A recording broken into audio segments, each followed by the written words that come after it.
नमस्कार, आप देख रहे हैं प्रदेश का नंबर 1 और सबसे भरोसेमंद चैनल इंडिया न्यूज हरियाणा। मैं हूं रोहित सावल। हमारे खास कार्यक्रम सामना सवालों का में आपका स्वागत है और आज हमारे सवालों का सामना करेंगे हरियाणा के डिप्टी सीएम दुष्यंत चौटाला। चौटाला साहब, आपका स्वागत है। बहुत बहुत धन्यवाद। बधाई आपको, क्योंकि डिप्टी सीएम बनने के बाद इंडिया न्यूज हरियाणा पर ही आपका पहला इंटरव्यू है। क्या कहेंगे, कैसे आपकी सरकार चल रही है इस वक्त? किस तरह से आप परिभाषित करेंगे इस सरकार को, ये गठबंधन की सरकार? मैं ये मानता हूँ कि पिछले 75 दिन से ऊपर का जो समय है जी, हरियाणा के अंदर बड़े मजबूत निर्णय लिए गए और अपने आप में आम जन की सुविधा के लिए जी, हमने कदम उठाए हैं। और मेरे पास तो कल ही, क्योंकि डेडलाइन का आखिरी दिन था, जो ग्राम सभाओं को हमने ताकत दी जी, कि ठेके हटाने के लिए अब सरपंच ही नहीं, ग्राम सभा भी अधिकृत है जी। 704 ग्राम पंचायतों के जो रेजोल्यूशन आए हैं, अपने आप में हरियाणा प्रदेश के 10% गाँव ने जी, ये मुहिम को एक्सेप्ट किया है। इस तरीके से चाहे 250 रुपये पेंशन बढ़ाने की बात हो, ऐतिहासिक निर्णय है जहां एक साल के अंदर हमने सरकार के खजाने पर लगभग 925 से 950 करोड़ रुपए का एडिशनल बर्डन डाला है जी। और दोनों पार्टियों के एक निर्णय का मिला जुला कदम है।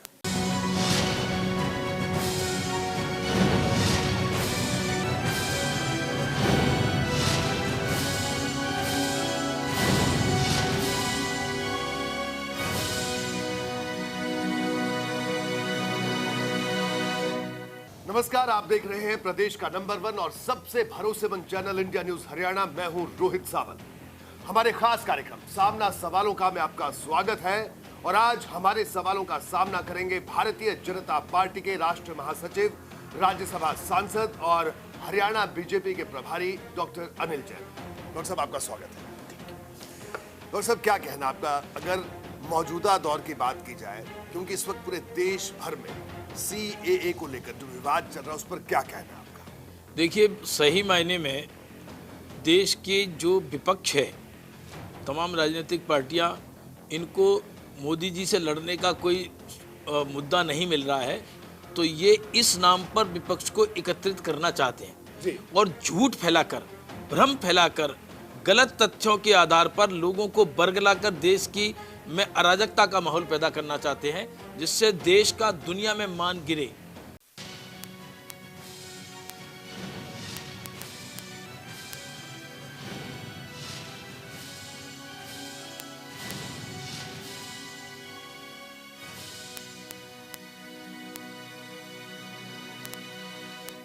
आप देख रहे हैं प्रदेश का नंबर 1 और सबसे भरोसेमंद चैनल इंडिया न्यूज हरियाणा और मैं हूं रोहित सावल।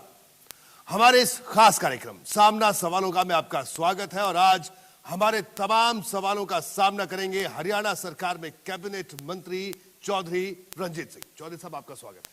जी, बहुत धन्यवाद, थैंक यू। चौधरी साहब, क्या कहना, 32 साल का राजनीतिक संघर्ष, 32 साल के बाद आप चंडीगढ़ में 32 नंबर कोठी में बैठे हैं, ये 32 साल कैसे गुजरे? देखिए, आदमी के जीवन में कई बार अच्छा समय आता है, कई बार संघर्ष का समय आता है। मैं देखता हूँ बहुत लंबा संघर्ष था और वही किंग्स फाइटर की कहानी सुनते हैं, उसमें भी, उससे भी मेरा ज़्यादा लंबा संघर्ष रहा। मुझे घर में भी दिक्कत थी, पार्टी के अंदर जहाँ था वहाँ भी दिक्कत थी जी।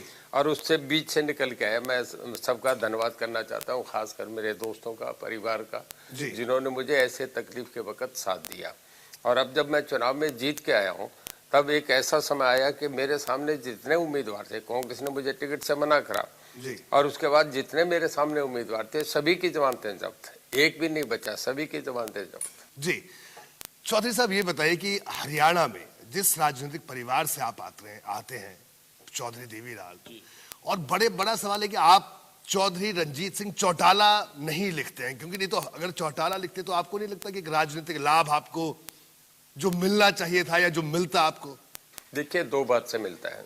मुझे सबसे बड़ा लाभ तो इस बात का मिल रहा है कि मैं चौधरी देवीलाल का बेटा हूँ जी।